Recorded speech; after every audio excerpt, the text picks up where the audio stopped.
Well, I recently had to fill out my new passport application, and it says, "What's your profession?" And I put sculpture gardener. I create sculpture and I install them in major botanical gardens around the country. And I also have a sculpture garden that is one of my greatest passions, is building this public garden and working with public gardens. So those two things have sort of come together.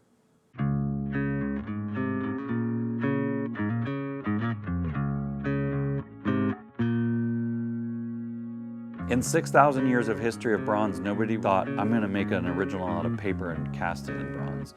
And so I pioneered this technique and this idea I had of casting and capturing the delicate nature of paper in museum quality metal. Now, the first piece that I created successfully is made out of a square because my last name is Box. And I folded these geometric designs into a mandala shape because I wanted the work to describe the architecture of the soul. Like, what does a self-portrait look like of my soul? If I close my eyes and imagine what I look like in here, I see flickering light.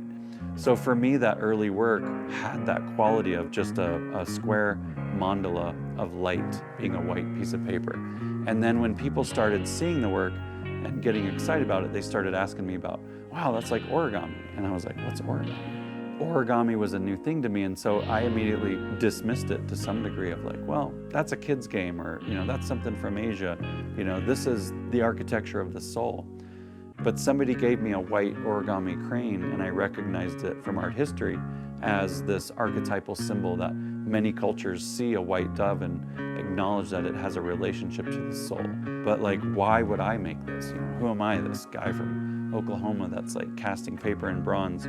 So with that question, I began to disassemble and unfold the origami crane. And when I did that, I discovered that inside was this beautiful star, that the paper had a memory for every choice and every crease, and that we could describe what we see with our eyes with a folded piece of paper to look like a bird, but when it unfolded, you could see its soul.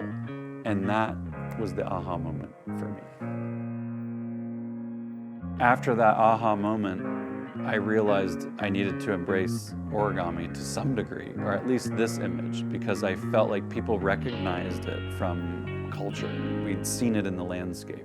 And so we have 3 circuses that we sort of manage within the studio program that we've developed. One is fine art for galleries and for sale to collectors and clients. And the second thing that we have is this place, this beautiful studio and sculpture garden that we open to the public seasonally. And then we have traveling exhibits. 3.5 million visitors around the country have seen our work.